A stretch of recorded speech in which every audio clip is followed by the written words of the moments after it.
se encuentran en todos lados, en el medio ambiente, en todos los países del mundo.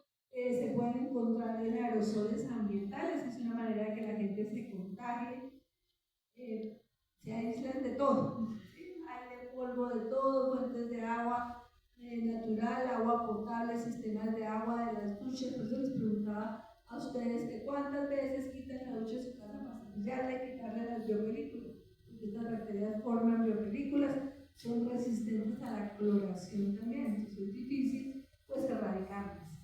Se aíslan de animales, de leche, de otros alimentos, sobreviven también en trofozoitos y quistes de amibas de vida libre como la cantomoeba polfaga.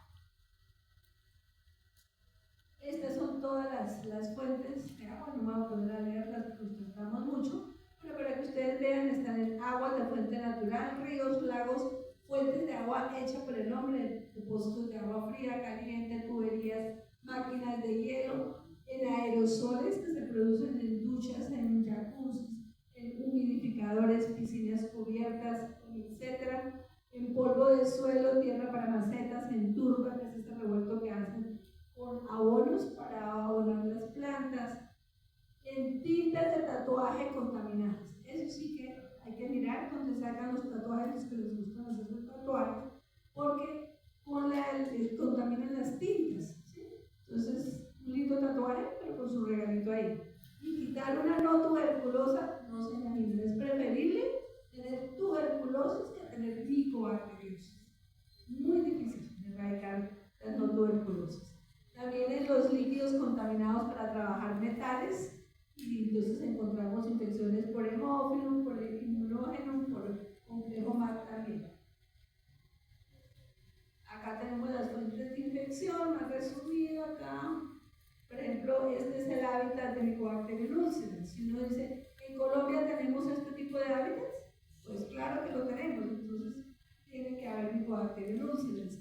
Las duchas, bueno, las peceras son fuentes, sobre todo de Mycobacterium marinos, los peces las tienen, y la gente a veces mete la mano en la pecera sin ponerse un guante. No se da cuenta que tuvo una cortada, que tiene un padrastro, y por ahí se va el Mycobacterium. Hay que tener mucho cuidado en eso. Los nadadores, como las piscinas pueden haber, sobre todo piscinas que no estén bien cloradas, ¿sí? Pueden haber también muchas Mycobacterias de estas. Y los salones de belleza, ¿sí? Cuando se hacen el pedicure, el manicure, por eso ahora uno tiene que fijarse que le cambie todo, ¿no? Le cambie la harina, le cambie lo que le van a utilizar, y a estas tinas plásticas donde tienen que meter los pies para ablandar las uñas y todo eso, pues tienen ahora una bolsa plástica y la cambian cuando viene otra persona, ¿no? Porque son una fuente de infección. Los tatuajes, como les dije, la acupuntura, porque las agujas las guardan, las ponen luego otra vez a la persona, entonces pues es también otra fuente de infección. Y insectos como el naucoris y el velostoma en África, pues se están encontrando las glándulas salivales de esos insectos la bacteria. Entonces se cree que juegan un papel también importante en la transmisión al menos de Mycobacterium ulcerans. Y en las cirugías de corazón abierto, los que vienen a hablar de Mycobacterium quimera, esas cirugías, pues ahí conectan esta máquina para circulación extracorpórea porque tienen que parar el corazón, los pulmones. Entonces esas máquinas pues se contaminan con la bacteria. Y están muy cerca siempre al quirófano. Entonces, como está el corazón abierto, la herida abierta, se hacen aerosoles porque eso tiene unos ventiladores, pues las bacterias pasan por ahí. Como son mycobacterias de crecimiento lento, pueden tardar 3 años, 4 años en aparecer la infección. ¿Sí? Entonces, a veces el médico no sospecha, el paciente va a muchos especialistas y se les olvida que le hicieron una cirugía a corazón abierto. ¿Qué características tienen estas bacterias? Pues, como todas las micobacterias, son riquísimas en lípidos. Esos lípidos, ¿para qué le van a servir a la bacteria? En primer lugar, para adherirse a superficies rugosas, para ser más resistentes a los antimicrobianos, porque son también bacterias muy resistentes a los desinfectantes también. Permite también que la bacteria pueda sobrevivir cuando hay baja concentración de oxígeno o de carbono. Y el glicopeptidolípido que tienen en la parte externa de la pared juega un papel muy importante porque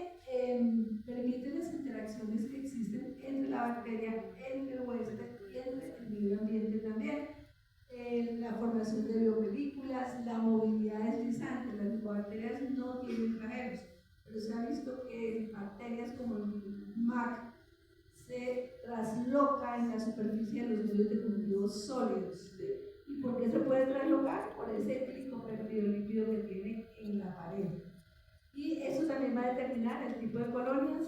Si tienen el glicopeptidolípido, son colonias lisas, y esas colonias son las que se diseminan. Eso se comprobó en pacientes con SIDA, donde el complejo MAC se diseminaba y mató a mucha gente, ¿no? Antes de que existieran los antirretrovirales.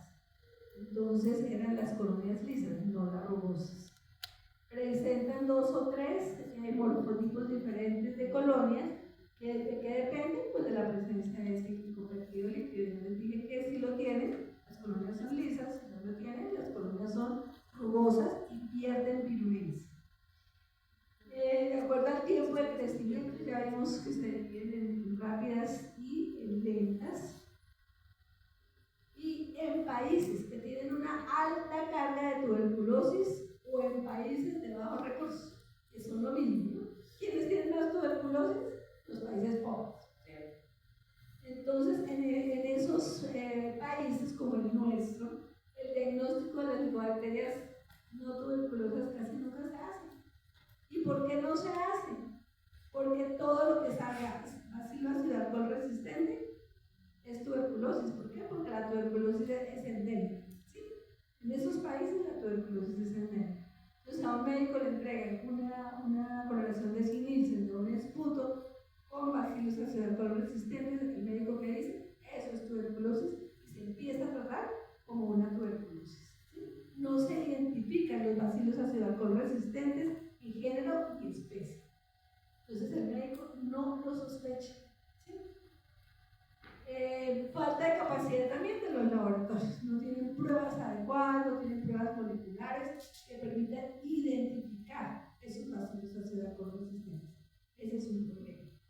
Y lo mismo en esos países de bajos recursos, ¿no? Bueno, aquí ya está más dando al menos algunas pruebas moleculares, pero se sigue haciendo el diagnóstico pues, por la baciloscopia. Y resulta que por la baciloscopia, pues todos esos bacilos son ácido alcohol resistentes. Entonces se van a tratar para una tuberculosis sensible o para una tuberculosis resistente. Yo digo que muchas de las tuberculosis resistentes que no se estudian bien deben ser también, o pueden ser también, una micobacteriosis y no realmente una tuberculosis. ¿Sí? Las micobacteriosis son más prevalentes en mujeres, en un 59%. Son bacterias que pueden colonizar y no necesariamente producir infección. Los pacientes con SIDA, por ejemplo, se decía eso, las micobacterias pues entran por aerosoles por la vía aérea, y se pensaba en un primer momento que eran las mascotas las que infectaban a los pacientes que tenían SIDA. Después, cuando ya se empezaron a tipificar, genotipificar estas bacterias, se dieron cuenta que no, ¿sí? Que no eran las mascotas, seguramente más esos aerosoles que estaban en esas duchas que contagiaban a los pacientes con SIDA. Bueno, no son de notificación obligatoria, eso es una cosa pues mala, porque no sabemos realmente, ¿cierto?, qué papel juegan en patogénesis, ¿sí? Porque no sabemos, no se informan, ¿sí? En la vacuna BCG, como dijimos en la clase anterior, pues parece que sí protege a las personas contra las no tuberculosas, contra la lepra incluso. Y la transmisión persona a persona solo se ha demostrado en pacientes que tienen fibrosis quística. Estas bacterias infectan a los pacientes con fibrosis quística.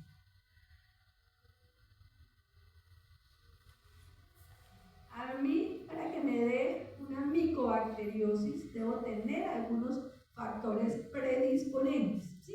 ¿Qué factores predisponentes? Los que ustedes ven acá.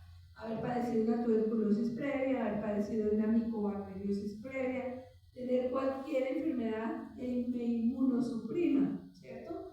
Tener cánceres, tener enfermedades autoinmunes, o sea, todo el listado que ustedes ven ahí son factores predisponentes. Por eso siempre hay que hablar con el paciente y hay que preguntar los antecedentes de ese paciente, ¿no? ¿Usted qué tiene? ¿Usted de qué ha sufrido? ¿De qué ha padecido? Porque se requiere micoarteriosis.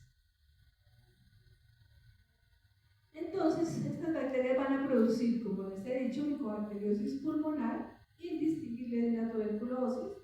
Las micoarterias no tuberculosas más asociadas a la micoarteriosis pulmonar están en orden. MAC es la primera, seguida por micoarteria en abscesos. De los crecedores rápidos, micoarteria en abscesos es el que va a estar más frecuentemente asociado a una micoarteriosis pulmonar. Pero también está Mycobacterium kansasi, Mycobacterium xenopri, Mycobacterium simie, Mycobacterium malmoense, también puede producir micoarteriosis pulmonar. Hay unos criterios de la Sociedad Americana de Tórax y de la Sociedad de Enfermedades Infecciosas para que un clínico pueda sospechar una micoarteriosis pulmonar. Entonces, en primer lugar, el paciente pues claramente tiene que tener una sintomatología pulmonar, una radiografía de tórax que muestre nódulos, que muestre cavernas. O sea, estas bacterias pueden producir cavernas igual que Mycobacterium tuberculosis. En un TAC de alta resolución se deben observar bronquiectasis, que es un factor de riesgo también, con nódulos pequeños. Se deben hacer mínimo 2 cultivos que sean positivos tomados en diferente día, confirmando que es la misma especie. ¿Por qué se hace eso? Porque como son contaminantes, ¿sí? Si yo, por ejemplo, antes de recoger mi muestra de esputo, vengo y me juego la boca con agua de chorro, del agua del grifo, pues el agua del grifo tiene no tuberculosas. Entonces, ¿qué se aconseja? Que no se juegue la boca antes de recoger el esputo de la persona, para evitar que se nos vengan micoarterias no tuberculosas. Excluir la tuberculosis antes, ¿no? Lo primero que uno hace cuando yo veo ácido alcohol resistentes es descartar que no sea tuberculosis o que no sean hongos también que pueden estar ahí. Infecciones de la piel, del tejido celular subcutáneo, entonces están estas lesiones leishmanoides, ¿sí? Se parecen a una leishmania. Lesiones esporotricoides, ustedes van a ver ahorita los hongos, el Sporotrischenki se va por todos los linfáticos, igual que estas micoarteriosis, entonces se pueden confundir con el Sporotrischenki. Esta lesión es un paciente que nos llegó acá, con Mycobacterium fortuito, era un paciente que le había hecho, ya llevaba la tercer trasplante de riñón y aquí llegó porque el profesor Sarabia lo vio. Y eso le han dado de todos los antibióticos. Dijo, váyase para la nacional, pues la profesora Marta Musi, allá le hagan el diagnóstico. Y acá le hicimos el diagnóstico al señor y mejoró luego pues bastante ya. Esto es la úlcera de Buruli, Mycobacterium abscessus. Esto es después de haber hecho una mesoterapia, eso es lo que van las mujeres, quitarse los gorditos, ¿no? Por allá. Y resulta que les apliquen unos guarapos, digo yo, porque eso uno nunca trae el rótulo, uno no sabe qué tiene eso que les están inyectando. Y esto es poco, ¿no? Lo que hemos visto acá de pacientes que nos manda el profesor Faisal, que es dermatólogo, es terrible. Pasan 2 años y siguen así, dificilísimo de curarlos. Entonces, eso de la vanidad y de ir a esas cosas que no saben qué es lo que le ponen a la gente, pues es un peligro, ¿no? Le pueden meter ese regalito, unas micobacteriales. Miren, los tatuajes, ¿no? La mariposa linda, y miren lo que le regalaron ahí, su infección ahí también con Mycobacterium fortuito. Entonces, ¿qué bacterias producen esto? Por la úlcera de Buruli, Mycobacterium ulcerans, también está el Mycobacterium marinum, Haemophilus, Abscessus, Chelone y fortuito. Y también MAC puede producir este tipo de infecciones. Esto, por ejemplo, es producido por MAC. Infecciones asociadas al cuidado de la salud también. Entonces, por catéter, estas bacterias se diseminan, invaden el torrente sanguíneo, las infecciones de heridas de corazón abierto, después de cirugías corazón abierto, postquirúrgicas también pueden infectar. Y aquí tenemos Mycobacterium quimera, que es el primero. Antes era fortuito niquelone, ahora quimera es el primero que causa este tipo de infecciones con una alta mortalidad. Mycobacterium abscessus también y MAC. Linfadenitis en niños, pues está de primera es MAC, antes estaba esporoplasma, pero ahora se sabe que es MAC, marino, malmoense, sulgai hemófilo. Como les conté, aquí en Colombia no se ve por la vacunación con el BCG, ¿sí? Pero en países sí industrializados sí se observa muchísimo porque hay una vacuna. Tenemos otras infecciones como infecciones de córnea porque infectan también, por ejemplo, los líquidos para desinfectar los lentes de contacto, ¿sí? Para humedecerlos, eso lo contaminan también. Infecciones de córnea, posdiálisis, peritoneal o hemodiálisis infectan estos líquidos de esos aparatos por tuitul y quelón. ¿Cómo se deben recolectar y transportar las muestras? Lo que les estaba diciendo hace un momento, nunca enjuagarse con agua de grifo antes de recoger la muestra de esputo, utilizar siempre los recipientes herméticos de plástico que sean desechables, no usar hisopos, no usar recipientes que tengan cera, recoger las muestras en forma séptica para reducir que se contaminen más un esputo y una muestra contaminada, ¿no? Para evitar que se contamine con mucha microbiota, recoger las muestras antes de iniciar la terapia antibiótica, eso es importante, no después, sino antes. Tomar 3 muestras temprano en la mañana por 3 días consecutivos, o sea, es un esputo seriado también lo que se debe hacer. En caso de tomar esputos inducidos, ya hemos visto que se toman con, se coloca una solución hipertónica de solución salina estéril de 3 a 5%, es evitar la contaminación con el agua que está en el depósito del nebulizador, porque a veces ahí están las no tuberculosas, entonces están contaminando los nebulizadores. Cuando tomen lavados broncoalveolares o lavados bronquiales, el broncoscopio debe estar también esterilizado y limpiado con desinfectantes y no usar el agua de grifo, ¿no? Para limpiarlo y lavarlo. Pues el agua de grifo es lo peor que se puede utilizar. La solución salina que se utiliza siempre es estéril y la solución salina toca estarla autoclavando periódicamente, ¿sí? Porque se contamina muy fácil. En los laboratorios se contamina la solución salina, el agua destilada. Eso yo lo que utilicé hoy ya también no me sirve, ya me toca descartarlo y esterilizar nuevamente. La lidocaína que se utiliza cuando toman los lavados broncoalveolares, se ha visto que puede inhibir el crecimiento de las micobacterias no tuberculosas. En el caso de muestras extrapulmonares, los instrumentos quirúrgicos pues deben estar limpios, estériles, ¿no? Evitar limpiar esos instrumental con agua de chorro, con agua de grifo. La formalina no debe usarse como medio de transporte, solo destapar las muestras en los laboratorios, y si se retrasa el transporte, pues se puede almacenar de 2 a 8 grados, nunca congelar las muestras y no se deben conservar por más de una semana. Ya no sirve la muestra si dura una semana sin procesar. Las muestras deben procesarse cuando lleguen al laboratorio. ¿Qué precauciones en el laboratorio? El efecto de los desinfectantes va a depender de la concentración del desinfectante y del tiempo que yo deje actuando el desinfectante y, lógicamente, la carga de bacterias que yo tengo. No se debe usar nada de estos clorados, cloruro de hexalcohol, cloruro de salicidio, nada de eso, porque estas bacterias pues, son resistentes a ese tipo de desinfectantes. No usar agua de grifo. Utilizar como desinfectantes de superficies de mesas y de filtros de bioseguridad el alcohol al 70% y el fenol al 5%, porque el problema del fenol son los vapores de fenol, ¿no? De ponerse más. Artículos de plástico y vidrio, esterilizarlos siempre en autoclave y buscar contaminación por otros microorganismos que también pueden estar en compañía de las no tuberculosas, como son las pseudomonas aeruginosa, el Staphylococcus aureus, las nocardias, los aspergillus. Bueno, la temperatura de incubación pues va a depender, yo les decía que cuando ustedes sospechen una lesión de piel y tejido celular subcutáneo, deben colocarlo en su orden médica para que el laboratorio cultive esos tubos a 32 grados y a 37 grados. El laboratorio debe sembrar 4 tubos, 2 los incuba a 32 y 2 a 37. Se deben realizar pruebas selectivas de sensibilidad, no a todas, pero sobre todo a las micobacterias de crecimiento rápido. Se les debe hacer sobre todo a Mycobacterium abscessus, ¿no? Lo veremos ahora seguramente.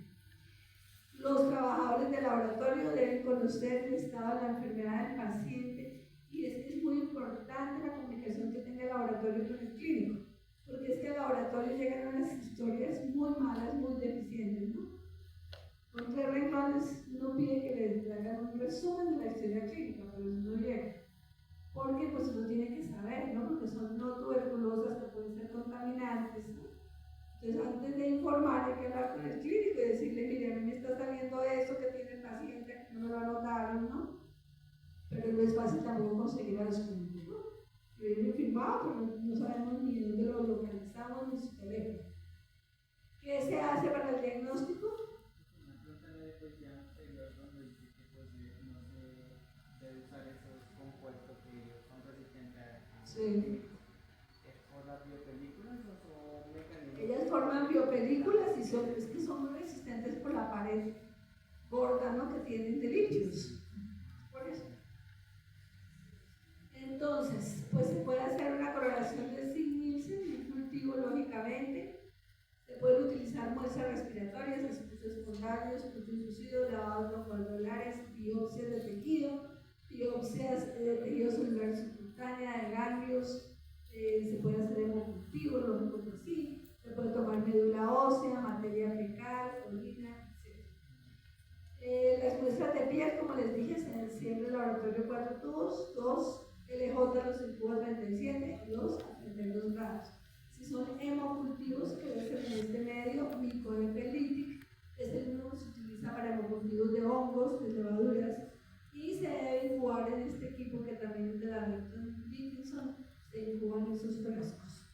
Entonces, claro que producen infección diseminada y puede encontrar uno tanto tuberculosis como no tuberculosis. Profe, que con una duda, eso del cloro, entonces eso en las piscinas, ¿cómo funciona?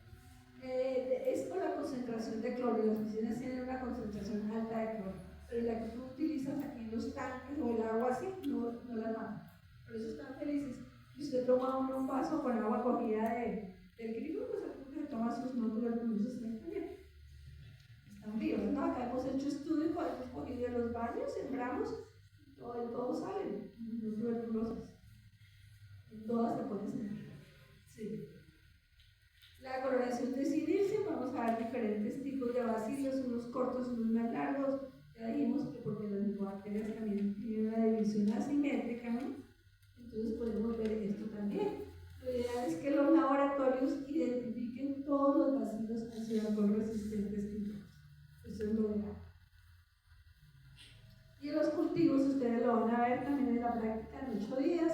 Pues vamos a ver pues, si es tuberculosis, las colonias típicas, MAC, que son colonias más lisas, Gordone, que es cotocromógeno, Millis, que les había dicho que no enturbian el medio de cultivo, sino que esos están como esos copos, esos grumos, ¿no? Por el factor GOR. ¿Cómo los identificamos? Difícil, ¿no? Identificar las no tuberculosas sí es bastante difícil. Entonces, hay una prueba que nosotros tenemos estandarizada acá, es una prueba molecular que se llama PRA, que ustedes la vieron leer, o la deben leer para la guía de micobacterias. Es PCR, análisis de restricción, en la cual se amplifica un gen, que es este gen HSP65. Y al amplicón lo voy a cortar con 2 enzimas de restricción, que son la BST2 y la JE3. Al cortar me van a dar un patrón electroforético que me permite diferenciar las especies de no tuberculosis. Los que van a ir, se ganaron el premio, pues irán a ver todas esas pruebas, ¿no?, que se hacen aquí. Yo los voy a citar la próxima semana, no sé, la que sigue, los cito para ver cómo se distribuyen, para que puedan ir y mirar las pruebas. Entonces, esa prueba nos sirve para identificar las no tuberculosas. Tenemos el Aniplex Plus, que es una PCR en tiempo real. Esa PCR me dice, ¿tiene complejo tuberculosis esa muestra? ¿O tiene una no tuberculosa? ¿O tiene las dos? ¿Sí? Pero no me identifica las no tuberculosis. ¿Sí? Complejo tuberculosis sí, me dice,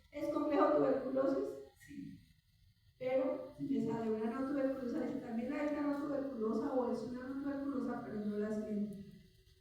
Nosotros hacemos también ese Aniplex aquí, está el Express, que también es PCR en tiempo real, que detecta tuberculosis y 20 especies de no tuberculosas.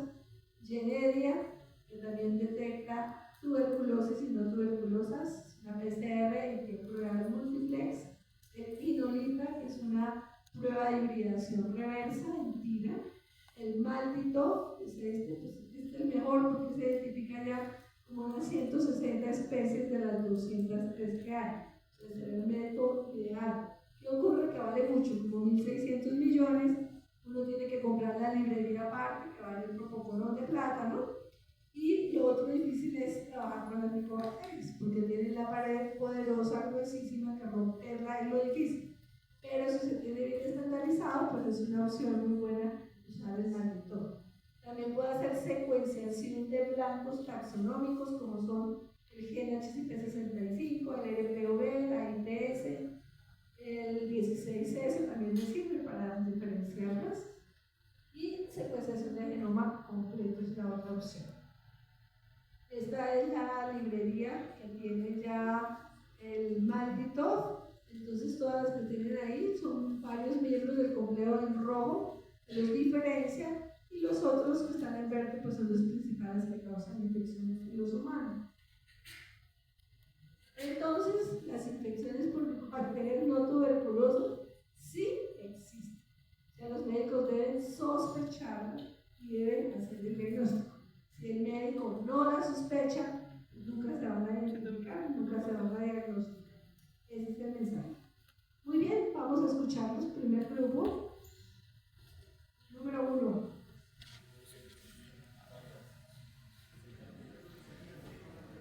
Vamos a ver quién pasa. Profe, yo tengo una pregunta. Digamos, en la imagen que vimos del Mycobacterium abscess, donde el niñito tenía gran parte de la piel como quitada, allí el proceso diagnóstico se hace por biopsia de piel o por... Biopsia, lo mejor es biopsia. Y ese proceso, profe, la parte el proceso histológico es normal, o sea, como cualquier otro tejido, o necesita una tinción especial. Se hace sin dicho y eso también para poder Vale, gracias.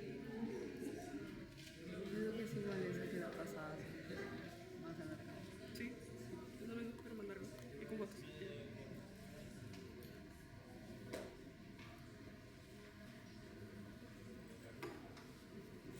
A ver, del grupo número 1.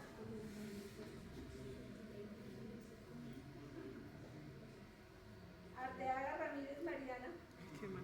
Porque no tocó dos veces. Grupo 1. Los integrantes de ese grupo pueden pasar acá, la pueden apoyar a ella en su exposición. Entonces, por favor, del grupo 1, los que estén acá.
Vamos a empezar con el complejo micobacteriano, el más importante de los complejos de las no tuberculosas.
vamos a estar hablando del complejo Mycobacterium avium.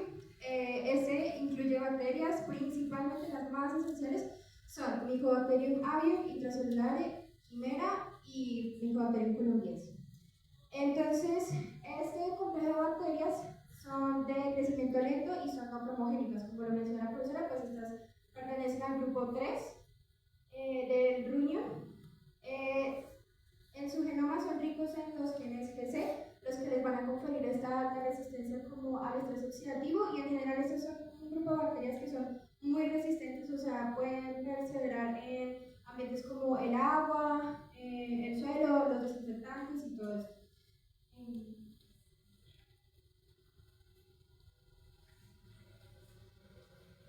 Bueno, como ya dije, pues estos son de crecimiento lento, aproximadamente de 2 a 6 semanas.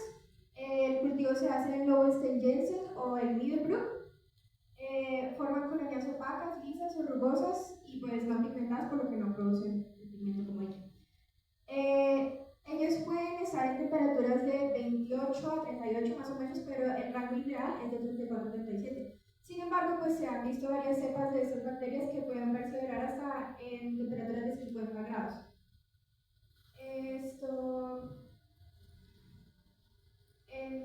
En los factores de vigilancia más esenciales, pues tienen los glucopeptidolípidos, que van a permitirles la adhesión y la formación inicial de biopelículas. El lipoarabinomanano, que reduce la producción del factor necrosis tumoral y también ayuda a inhibir la señalización de presentación de antígeno de la MHC2 por parte de los macrófagos. Y también el mioinositol los ayuda a la entrada a los macrófagos, que es lo que lo vuelve más esencial. O sea, esta es la parte más esencial de la infección de estas bacterias. Y pues en la patogenia, estos pueden entrar por vía respiratoria o intestinal y van a afectar principalmente a las mucosas, pueden afectar incluso a la médula ósea, el hígado, y pues lo más importante de esto es que afectan a personas en inmunosupresión, pacientes con VIH o con ya patologías subyacentes en el sistema pulmonar. Pues vamos a ver el caso clínico.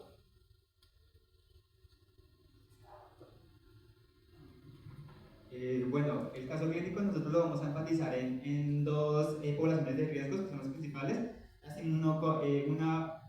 Un varón portugués que tiene inmunosupresión y en otro caso de una persona que tuvo una cirugía cardiopulmonar. Entonces, básicamente del varón nos presentan un varón portugués de 47 años, el cual tenía un recuento depositario de aproximadamente 98, pues sí tenía una inmunosupresión severa y con antecedentes de neumocistosis e infección por citomegalovirus, y además pues presentaba fiebre, síntomas gastrointestinales y adenopatías retroperitoneales.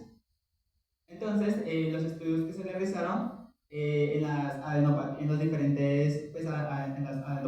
en los ganglios, mostraron que presentaban granulomas necrotizantes y en la cavidad peritoneal, hepatomegalia y cultivo de micobacterias, las cuales salieron positivas. Entonces, la secuenciación genética identificó Mycobacterium columbiense, ya que, como nos explicó la profe, para estas bacterias, las secuencias más importantes, pues tenemos la subunidad 16S del ARN ribosomal, la proteína de choque térmico 65, el RPOB, que básicamente es una subunidad beta de la ARN de polimerasa, y la 16S y 23S.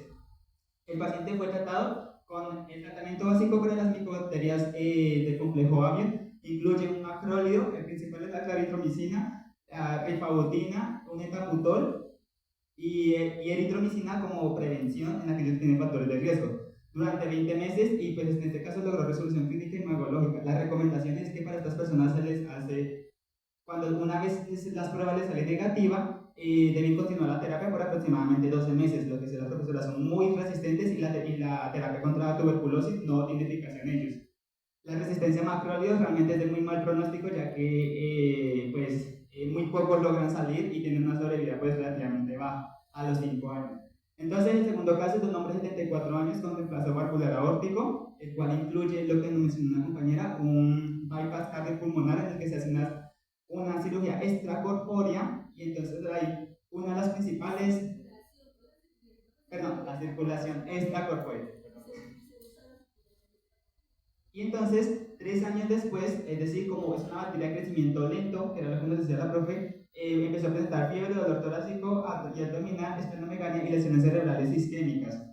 Entonces, los cultivos de sangre, orina, heces y médula ósea confirmaron infección por Mycobacterium quimera, que es la principal de este complejo en las infecciones, pues, cirugías post-cardiopulmonares.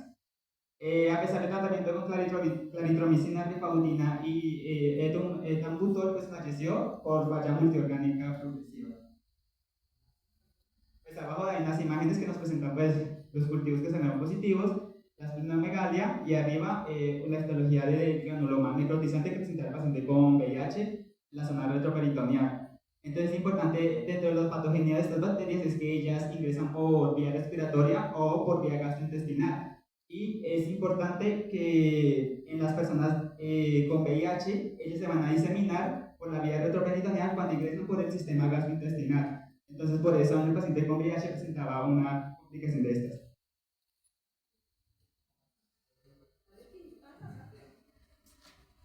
Listo, entonces ya en general nosotros sabemos que las micobacterias van a ser de crecimiento lento. Lo vimos ahorita que la clasificación Rayburn de grupo 3 dice que esas micobacterias van a ser de crecimiento lento.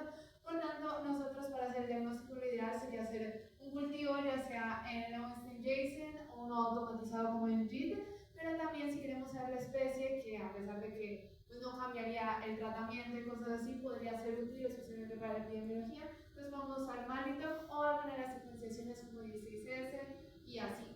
Entonces, nos hablaba también la profe de unos criterios que son los ATS-ITSA, que nos sirven para clasificar y sospechar que algún paciente pueda tener una infección por estas micobacterias, entonces que tenga síntomas respiratorios o riesgos radiológicos y más de 2 cultivos positivos, por lo que nos mencionaba la profe, de que pues es muy probable que como estas micobacterias están en el ambiente pueda contaminarse el cultivo. Y pues obviamente tocaba, como ya lo hemos dicho, diferenciar la tuberculosis porque llevaría a falla de tratamiento. Con esto ya dijimos, ya dijo Gustavo, que el tratamiento es claritromicina o acitromicina o un macrólido más etambutol y rifampicina. Toca tener mucho cuidado de no dar un tratamiento único de, por ejemplo, un macrólido, sino darlo combinado. ¿Por qué? Porque estas bacterias tienden mucho a hacer resistencia y una vez desarrollan resistencia son mucho más difíciles de tratar. Y pues en el caso de resistencia lo único que tenemos es añadir amikacicina o moxifloxacina. Y pues ya como tal para concluir queremos dejarles como el mensaje de que pues hay que tomar en cuenta de que incluso si estas bacterias las vemos en el ambiente, estas bacterias son oportunistas, especialmente para los pacientes que están inmunosuprimidos, tenemos que tener mucho cuidado porque pueden volverse letales y pues llevar al desequilibrio inmunológico. Gracias.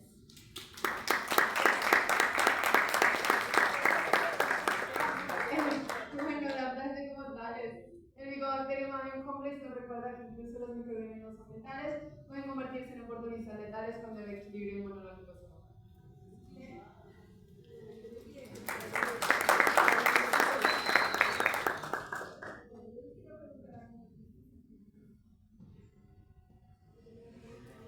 Las especies, las cosas que ustedes pusieron, que son las primeras que se descubrieron, Avium con qué está asociado. Con qué está asociado intracelular, con qué está asociado, bueno, Quimera ya lo dijeron porque presentaron su caso, ¿no? Y colombiense con qué está asociado. A ver, de los que no han hablado, ¿no? Porque ya... A ver, Avium con qué se asocia. ¿Le gusta hablar? Ahí tiene 4 subespecies Avium. A ganado y, bueno, subespecies Avium a pájaros, Silvaticum a palomas, Parotuberculosis a ganado y Ullucius humanos y cerdos. ¿Cuál está asociado a la enfermedad de Crohn? ¿Qué es la enfermedad de Crohn?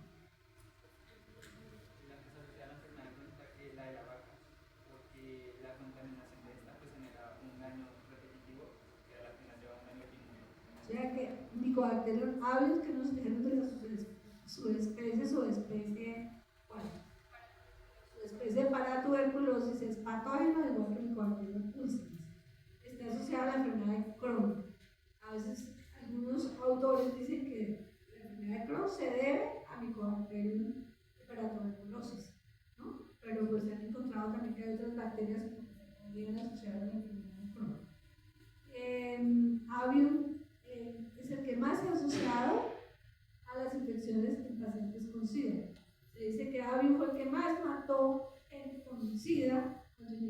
pandemia era AVE. Y intracelulares, buscan a la glóndula, intracelulares que producen, ¿en qué tipo de infecciones se encuentra predominantemente?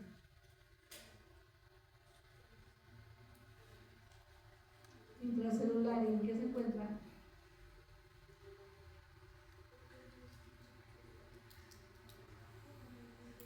Asustado ahí.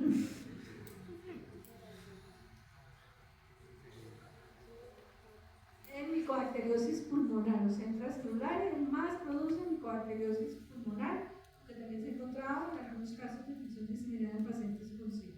Mycobacterium quimera, pues ya lo nombraron más que todo en este tipo de infecciones, aunque produce más infecciones, que es lo importante, es una bacteria resistente, quimera a los antimicrobianos. Y la mortalidad puede llegar al 60% de los pacientes que infectan quimera. Y colombiense, mostraron un caso clínico de micobacteriosis, ¿de qué tipo? Diseminada.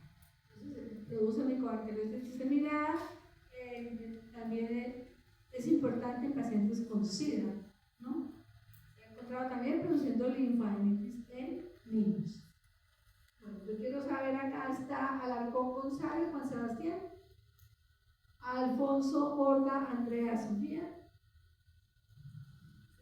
¿Ella se retiró o está acá o no vino porque no pudo llegar? Sofía.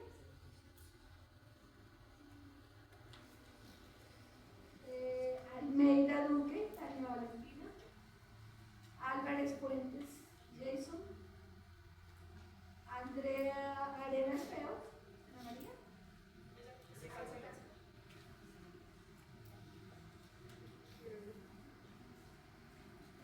Arguello Rincón Sebastián. Arteaga Karen. Arteaga Mariana. Barragán Ruiz. Barrera Laura. Barrero Gustavo. Barrios Aranza. ¿No está? Barrios González. ¿Se retiró o no está? Sí está, pero no vino.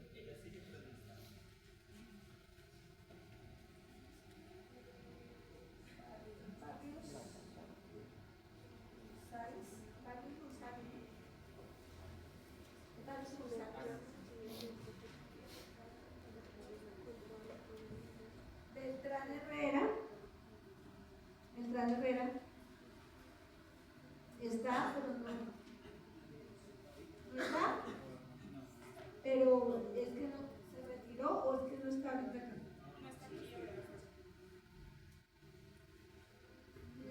Benjumea María Fernando. Leo Vargas, Diego Alejandro.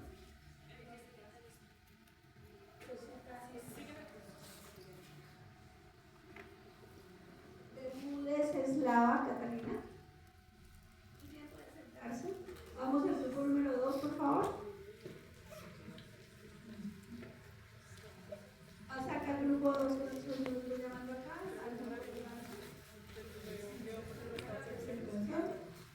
Bermúdez Ruiz Lady Tatiana está.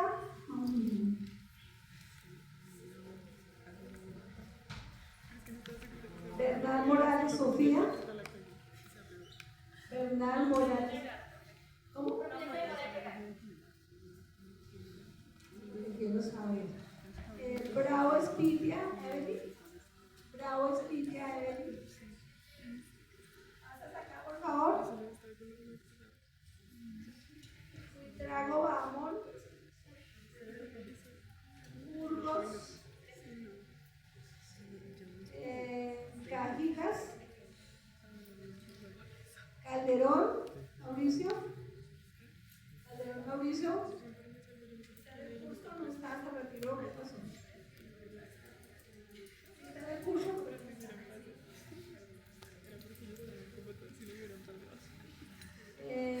Cantorcelli. Cardona, Juan.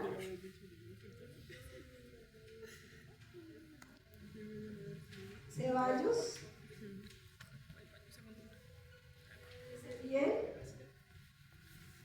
Céspedes López, Chinchajoa, Chiquillo, Choles,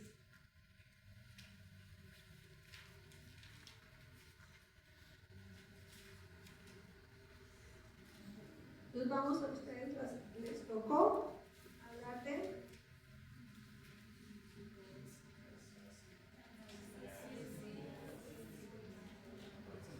¿por qué son importantes estas bacterias? ¿Alguien que quiera empezar a hablar? Coloca la presentación.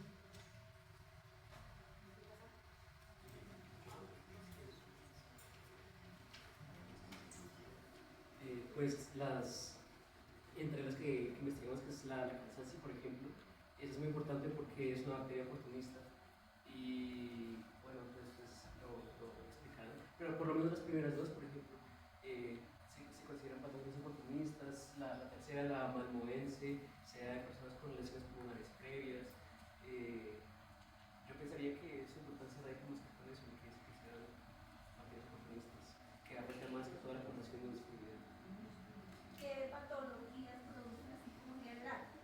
La cansancio, esas características, las lesiones son enfermedades pulmonares crónicas, especialmente, digamos que la imagen es Micobacteriosis pulmonar, es lo que más produce. Los escucho. Empecemos.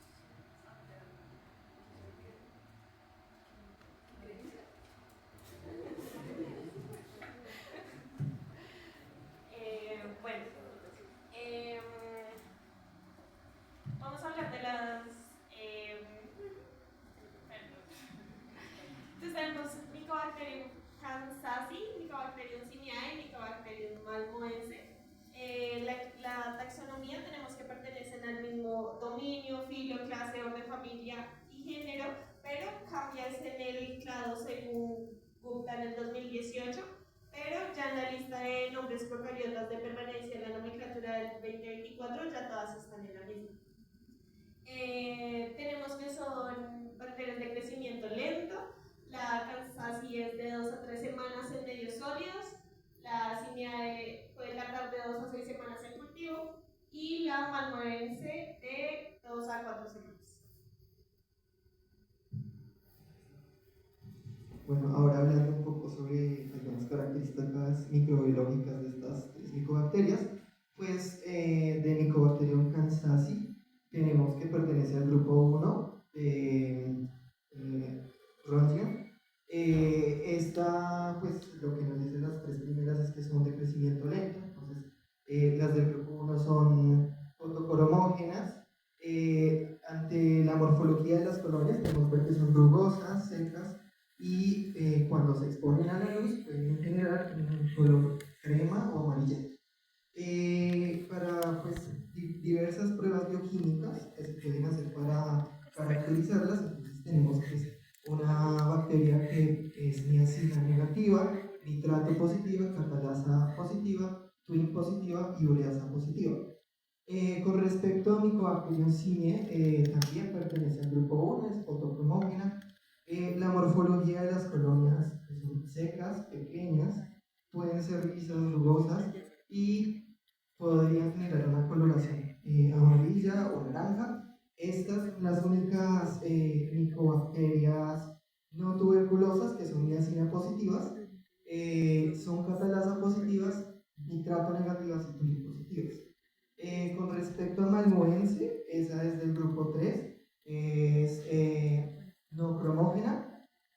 Se puede ver una morfología de las colonias secas, rugosas, con un pigmento estable. Para las pruebas bioquímicas tenemos que son niacina negativas, catalasa positivas, ureasa positivas y nitrato positiva o negativa, esa es variable. En general, digamos, ellas crecen a más o menos 37 grados, se cultivan en Lowenstein-Jensen, en Medellín, y pues eso es lo principal de estas.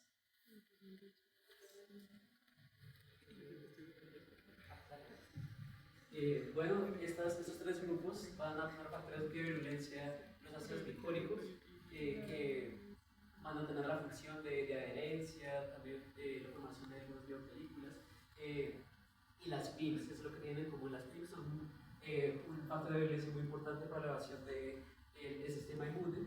Ellas van a permitir la evasión del sistema lisosoma, lisosoma. Pero ya digamos que el primer grupo, la CanSOSI, va a tener más factores de violencia. Ya había mencionado, por ejemplo, la compañera la LAM, que también ayuda al sistema, la evasión del sistema inmune. Entonces van a presentar diferentes enzimas antioxidantes que les permiten digamos que sobrevivir a ciertos espacios, pero también invadir ciertos tejidos, como en este caso utilizaría la catalasa, la sulfatasa, proteasa, todas tienen beta-lactamasas. Esto es muy importante para la resistencia porque les permite conferir esa resistencia antimicrobiana, antimicrobianos, perdón. También presentan proteínas. En este caso es muy importante el sistema de secreción tipo 7 porque esta va a codificar a dos proteínas, la SAT6 y la CFP10, que permiten mantenerse dentro de los macrófagos y un tipo de evasión intracelular que puede favorecer la enfermedad crónica de tuberculosis. Ya los factores de violencia de los otros dos grupos básicamente son los mismos que les había mencionado entre estas dos bacterias, pero se incluye el gen ERM,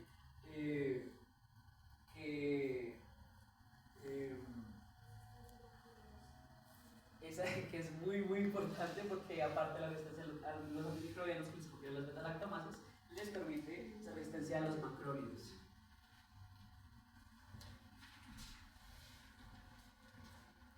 Bueno, ya hablando de la patogenia en la clínica, primero con CanSASI decimos que es un patógeno oportunista y la manifestación clínica más común van a ser las enfermedades cavitarias de cavidades pulmonares crónicas, sobre todo en el lóbulo superior. Por esto muchas veces pues, es muy común que se confunda con tuberculosis. Va a tener, en caso de que no se haga tratamiento, una lesión progresiva del parénquima, por lo que también se puede llegar a fibrosis, lo que lo va a empeorar. Podemos observar que el segundo órgano más afectado vendría a ser la segunda manifestación, las lesiones cutáneas, ya sea con erupciones, placas eritematosas, abscesos, etc. Y en caso de que haya diseminación, los síntomas son más bien específicos, como lo que es la fiebre, la sudoración, el malestar general, entre otros.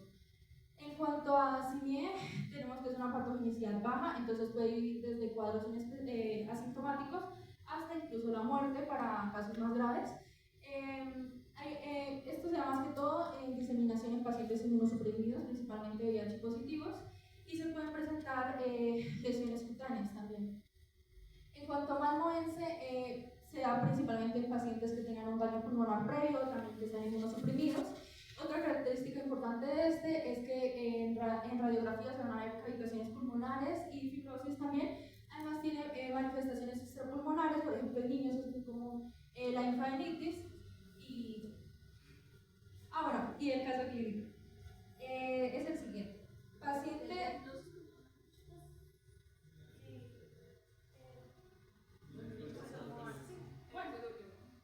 Bueno, el caso clínico.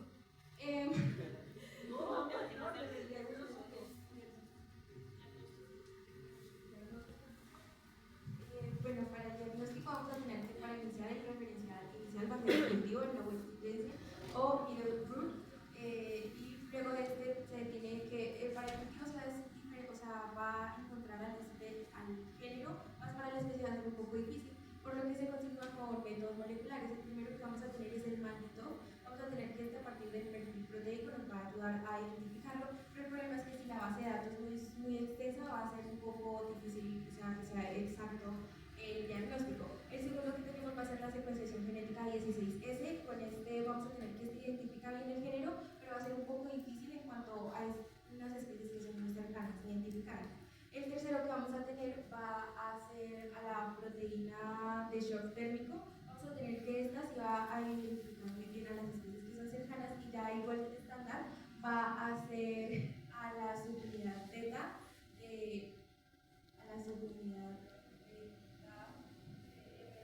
de RNA polimerasa, que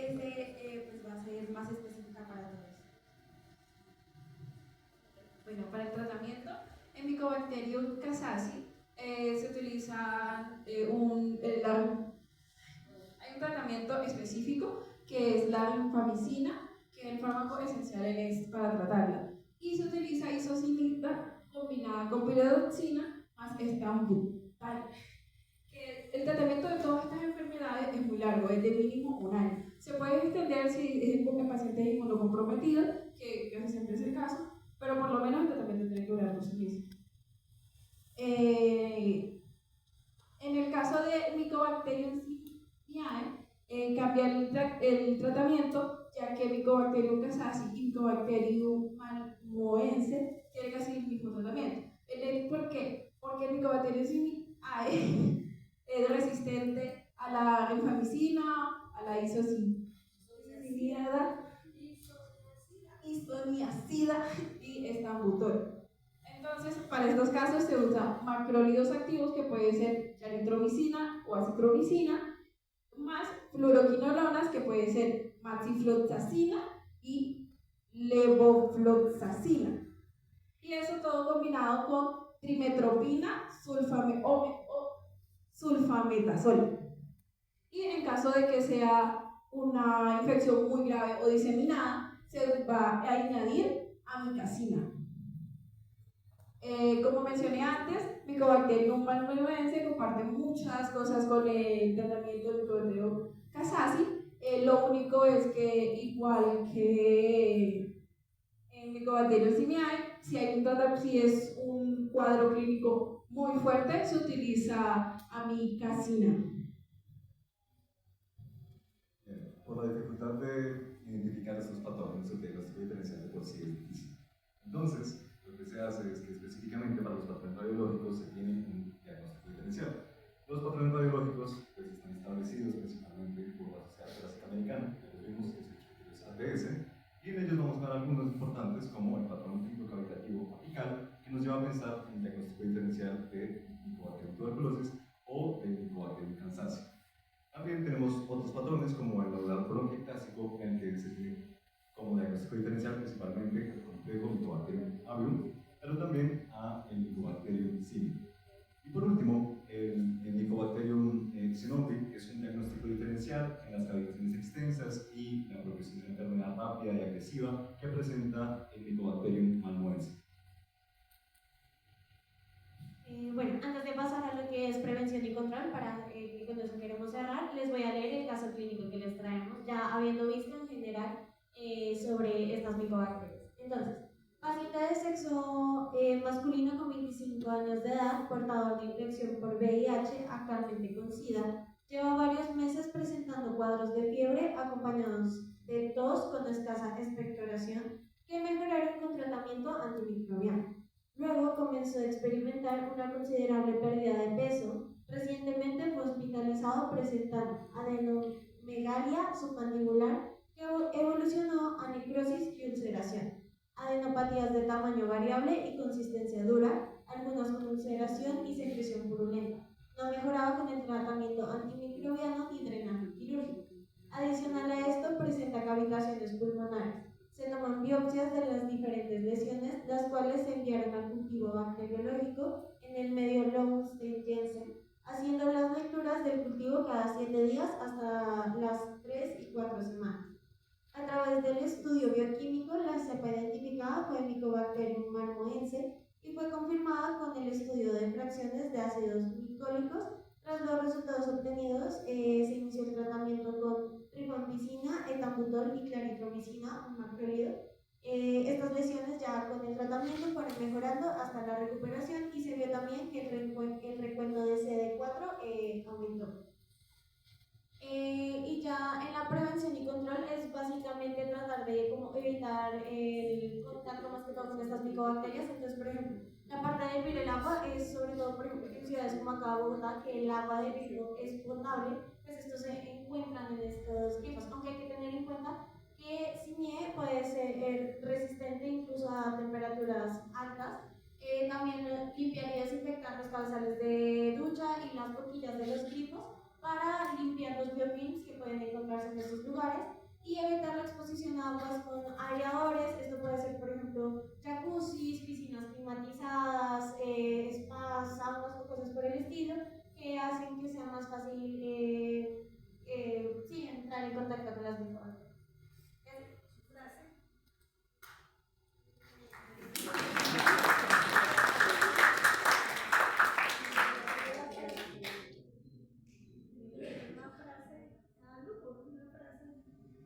Impacte aquí de la que no se olvide. La que están teniendo la van haciendo sí, por la grupo 3, por favor.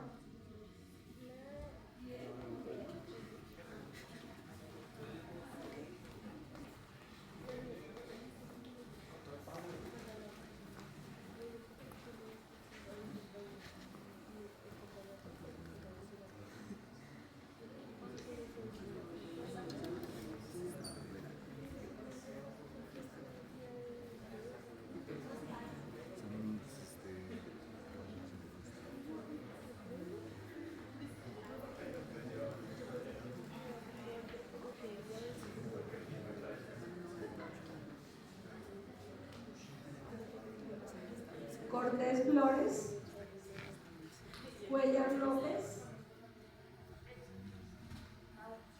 David Castañeda, Delgado Reyes, Díaz Gaviria, Díaz Bahamón, no está, pero sí está.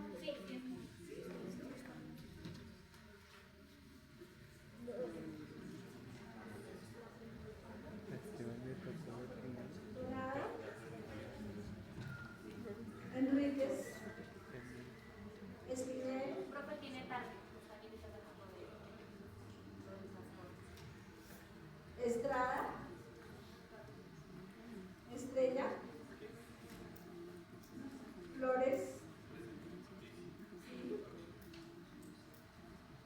Fonseca, Frasi, Garzón. Profe, también viene tarde por lo del transporte. Gavilanes. Empezamos, por favor.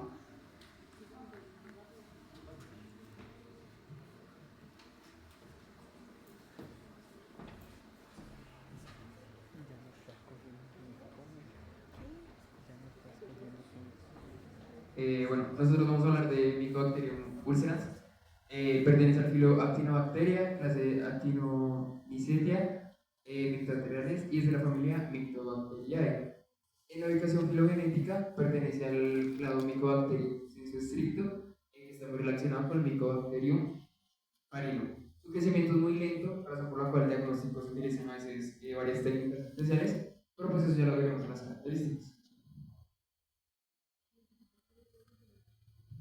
En sus características microbiológicas tenemos como temperatura, que es temperatura óptima de crecimiento de 30 grados hasta 33 grados, mucho menor que Mycobacterium tuberculosis porque es de 37 grados. Y eso es importante en el sentido en el que eso explica una de las razones por la cual esta bacteria ataca, digamos, los tejidos. Ahorita veremos en la patogenia las úlceras que causa, pero en este caso la temperatura cuando es mayor a 33 grados su crecimiento no es óptimo.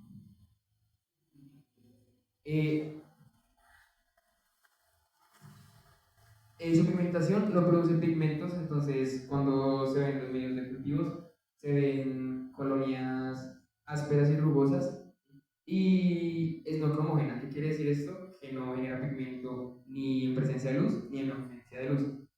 Hablando de los medios, es una bacteria que necesita medios enriquecidos y desestricta en su crecimiento, como lo viene siendo el Lowenstein-Jensen y Middelbrook. Lowenstein-Jensen en este caso es un medio que está enriquecido, tiene huevo, glicerol, sales minerales y verde malaquita.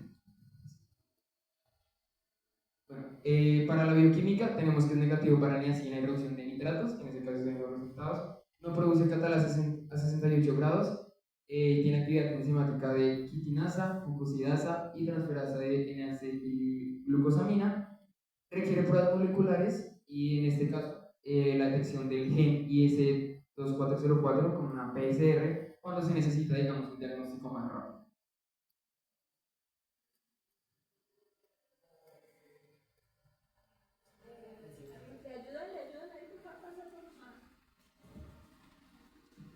Bueno, entonces en cuestiones vamos a hablar de los factores de virulencia de la bacteria. En ese sentido, pues tenemos un factor de virulencia importante que vendría siendo la micolactona, y la mayoría de la patología se le atribuye a este factor de virulencia. Tiene propiedades, pues, como lo menciona aquí la imagen, citotóxicas y inmunomoduladoras. En ese sentido, pues al final de estas toxinas causan las úlceras cutáneas, que pues evidentemente se va a hablar en la patogenia. Entonces en la patogenia, ya como conocemos nosotros al factor de virulencia, como la micolactona, lo que causa principalmente es un bloqueo en el traslocón SEC61. ¿Sí? Esto en principio tiene grandes repercusiones en el sentido de que lo que hace es que bloquea la síntesis de proteínas y citocinas por parte del sistema inmune. De igual forma, lo que causa es un debilitamiento de las membranas intercelulares y por ende vamos a ver una patología, como por ejemplo observamos al niño ahí, y esos son los cuadros clínicos. Entonces, los cuadros clínicos se dividen en forma típica, presentaciones atípicas y complicaciones. Entonces, en las presentaciones, por ejemplo, típicas, vamos a ver una iniciación de los nódulos o placas indoloras. Esto es muy importante tener en cuenta, las placas son indoloras. Después de un tiempo, 4 semanas, van a presentarse úlceras de Burul, que es lo característico. En este caso, pues, bueno, podemos mirar al niño con la presencia de la patología. Después tenemos las presentaciones atípicas que ocasionalmente, como lo menciona la diapositiva, pues son múltiples lesiones discontinuas. Evidentemente esto no es normal. ¿Sí? Igualmente tenemos úlceras diseminadas. Y en las complicaciones, pues ya la enfermedad, por ejemplo, si no se llega a tratar, puede llegar a causar lesiones cicatrizales, contracturas o osteoartritis. Hablando un poco acerca de los órganos afectados, diremos que la alteración principalmente se da en tejido cutáneo y subcutáneo, con afectaciones ocasionales del tejido óseo. Y de igual forma es infrecuente la diseminación hematógena. Ya por último, hablando por los dos apartados, tenemos el 5, que es el diagnóstico, donde vamos a tener principalmente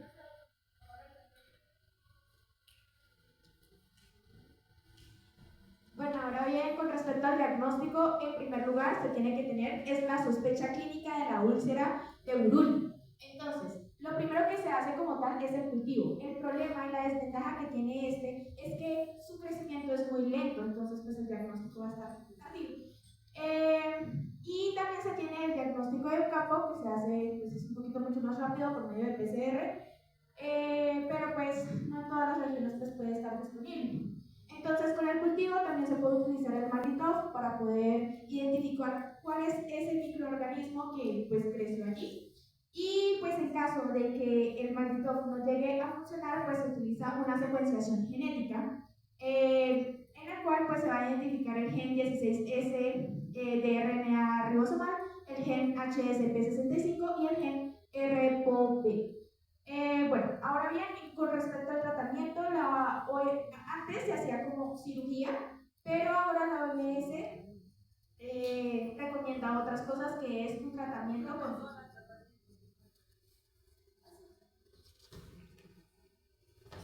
Bueno, en cuanto al tratamiento, tenemos que primeramente, la primera línea es lo que es la rifampicina y la claritromicina, que duración 8 semanas, aproximadamente pues 2 meses. Pero también se puede hacer la combinación de estos fármacos para que de manera sinérgica, pues primero la rifampicina destruya pues las bacterias activas y la claritromicina pues inhibe la proliferación de bacterias remanentes que quedan. Y pues de esta manera juntas pues se reduce la carga de los bacilos y pues también se disminuye la resistencia de las alteraciones de cicatrización. Algo importante es que el Mycobacterium ulceratum es pues una infección, úlcera es una infección silenciosa, entonces como lo principal es como el tratamiento preventivo, ya que esta úlcera puede convertirse en algo.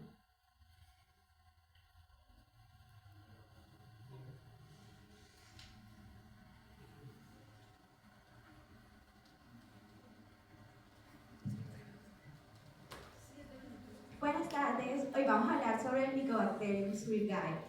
La taxonomía pertenece al filo Actinobacteria, hace parte de la familia Mycobacteriaceae y pertenece al complejo Mycobacterium sulgae malmoense.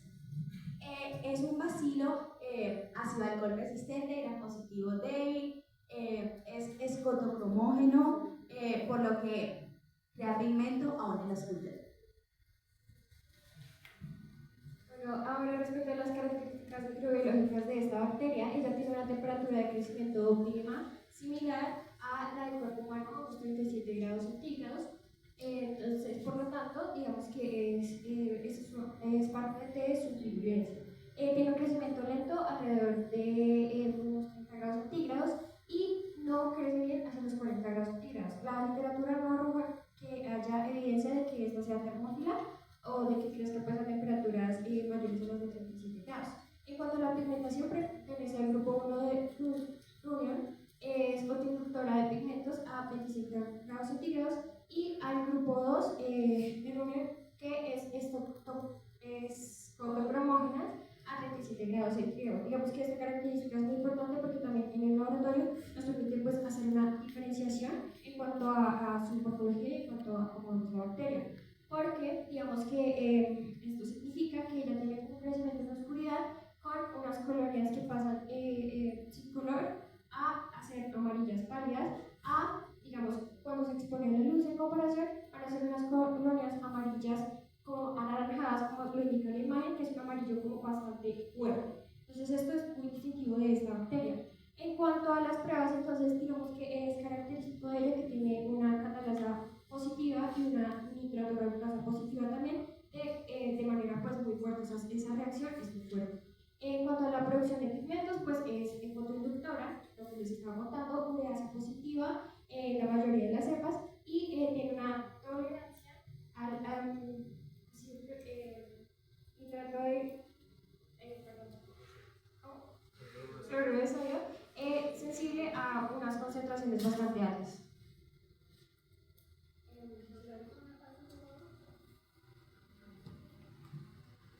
Bueno, y respecto a los factores de virulencia, vamos a ver, son súper importantes para el desarrollo de la patogenia. Y pues los voy a relacionar ambos. Entonces, ¿cómo se adquiere este Mycobacterium sulgae? Básicamente es una herramienta, principalmente agua, como lo mencionó la profesora, se puede pues, encontrar en grifos y demás. Entonces ingresa y ese Mycobacterium, por este factor de virulencia que es el lipido-fenólico, interfiere que el macrófago haga la unión del fagolisosoma o active el fagolisosoma, y con eso pues destruya el microorganismo. Y por otro lado, también relacionado con esa resistencia que tienen en el macrófago, es las enzimas de supervivencia, que están pues, básicamente relacionadas a reducir el estrés oxidativo que puede dañar. Y finalmente, como vemos en la parte de patogenia, ellos pues, pueden sobrevivir y generar una inflamación granulomatosa, que es lo que nos va a generar este signo pues, clave a nivel de la piel, y también pues, las lesiones asociadas al pulmón, que también dicen que por eso este Mycobacterium es muy similar al Mycobacterium tuberculosis, y también lo vamos a ver en el caso clínico, porque las manifestaciones son bastante similares. Y bueno, desde el apartado diagnóstico, pues tenemos que partimos desde una sintomatología que pues nos orienta clínicamente hacia qué es lo que hay que buscar, y pues además necesitamos hacer unos hallazgos imagenológicos, como por ejemplo la radiografía que veíamos arriba, además en conjunto con un aislamiento microbiológico que cumple alguno de los siguientes tres criterios. Uno es que haya dos o más esputos positivos para una misma bacteria de la misma especie, otro que haya un lavado bronquiolcular positivo, y en tercera instancia una biopsia positiva, que es algo que se usa sobre todo para las lesiones cutáneas. Entonces también tenemos otras técnicas alternativas, como puede ser el Malditov, el cual se usa cada vez más para la identificación rápida y pues se utiliza sobre todo en instituciones clínicas de alto nivel, complementando la secuenciación.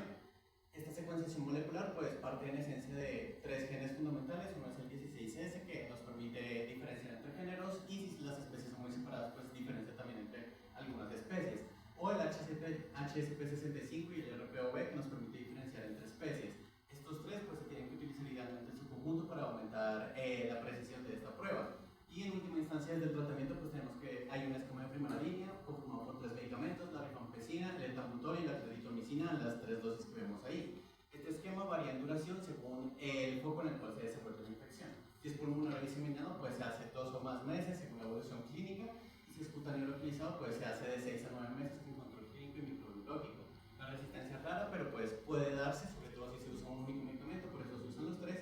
Y pues los genes implicados son los que hemos visto extensamente en las exposiciones anteriores, que son resistencia a la rifampicina, tambutol y clarithromicina, que son los medicamentos usados. Y eso es todo. Gracias por su atención.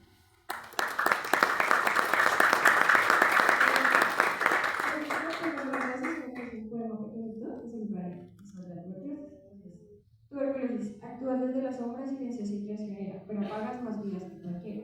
Te escondes en los cuerpos de los frágiles y vulnerables. La osadía médica te subestima, creyéndote inofensiva, casi descartable. Tan grande es tu poder, tan cruel tu paso, capaz de arrancar al ser amado y dejar en su ausencia un silencio helado. Frente a ti no basta un diagnóstico y tratamiento, se necesita trato humano, respeto y acompañamiento. Porque la medicina sin humanidad es solo técnica vacía con frialdad.